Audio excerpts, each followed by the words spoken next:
Welcome to the 5-Minute Prime Podcast. Quick, actionable tips to master personal finance and real estate investing. In just 5 minutes a day, we'll help you build wealth and achieve financial freedom. Intro and the situation. Your loan officer just said the 5 words that are about to cost you a house. Just wait a few months. Hey, Prime investors, Martin Maxwell here. Welcome back to the 5-Minute Prime Podcast, and welcome to something new. On Thursdays now, I'm handing you the decision, a real situation, real numbers, 3 doors, and you decide which one you'd walk through before I tell you what I'd do. So here's today's.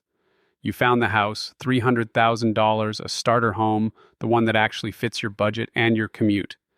You've got 15 grand down, pre-approval in hand, 1 smudge on the file, your credit score is 680.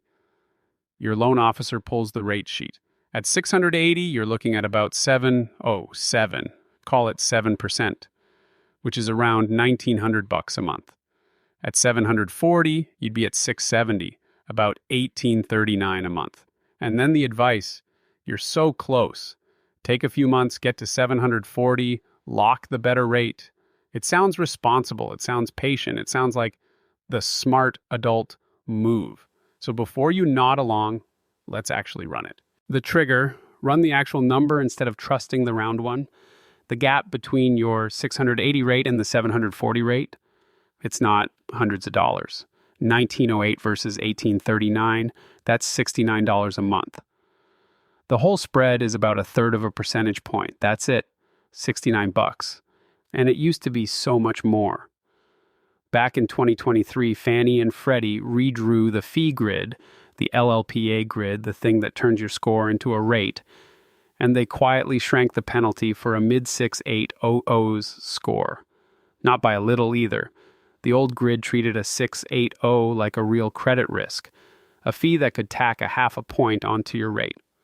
The new one moved a chunk of that cost up the ladder onto the highest scores and the biggest down payments, which means the exact buyer your loan officer is telling to wait, mid-score, modest down, is the buyer. The 2023 change helped the most. They're quoting you a penalty that mostly isn't there anymore. The cliff people are still scared of, it got a lot smaller, and most loan officers are still reading off the old map, and a few months to 740. That's the other sleight of hand. 60 points usually takes 12 to 18 months of disciplined, on-time, paid-down work, not one spring. Meanwhile, first-time buyers are 21% of the market right now, the lowest since the government started tracking it in 1981. The starter homes that fit your budget still move fast, so the patient move is starting to look like waiting a year to save $69 on a house that won't be there. The decision, your 3 doors. Okay, here's where you decide. 3 doors. Door A. Wait for 740. Spend 6 to 12 months attacking the credit, then buy at the better rate. Feels disciplined. Door B. Buy now at 680. Lock the house, refinance later if the base rate drops. The $69 gap is small. The house is the rare thing. Door C. Buy now, but grab the easy points first. Pay your cards under 10% of their limit before you close. That moves a score in weeks, not months. And if the market lets you, ask the seller for a temporary rate buy down. Hit pause right now. Which door would you take? Pick one. Then come back and I'll tell you what I'd do. Martin's take. All right. Here's the thing about door A. It feels like the responsible adult choice. And for decades, it genuinely was. A 60-point credit gap used to mean a real penalty, 0.5 point or more, hundreds a month. Waiting paid for itself.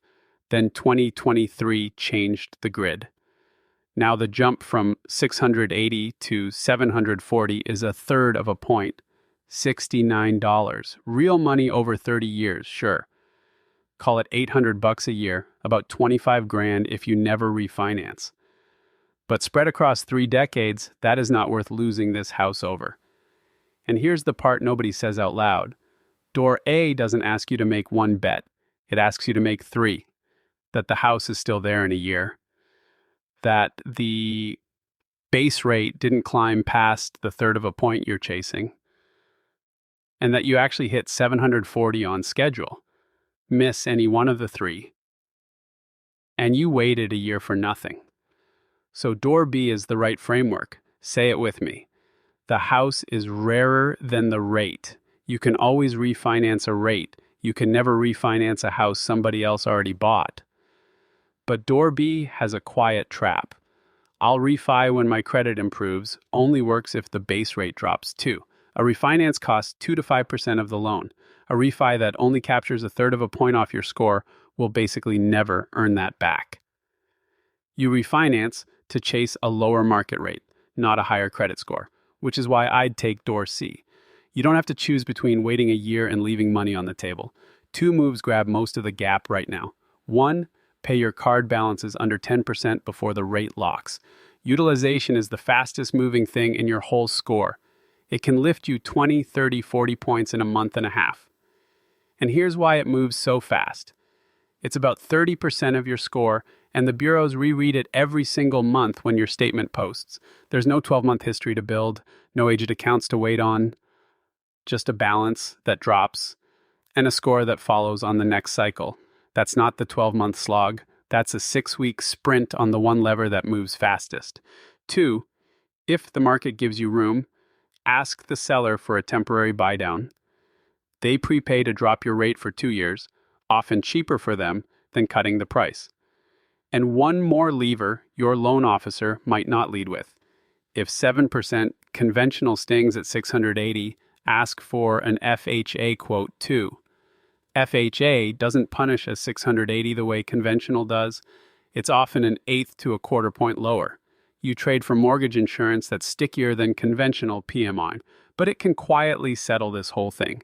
2 gut checks before you sign anything. For most 680 buyers, the deal lives or dies on debt to income and reserves, not the score. Make sure those clear first, and only buy if you can carry that payment for good. A refi later is a bonus, not the plan.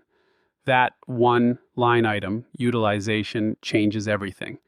You get a chunk of the savings, you keep the house, and you don't bet a year of your life on a number a loan officer read off a chart. The challenge and close.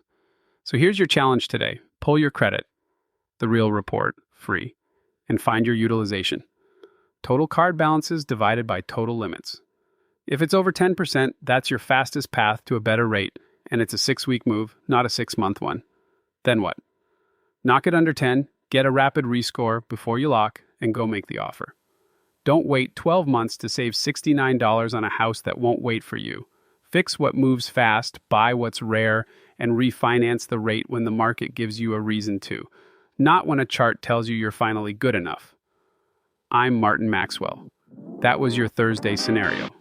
Now you tell me, which door did you pick? The full write-up, all 3 doors side by side, is linked right there in the show notes. I'll see you in the next episode.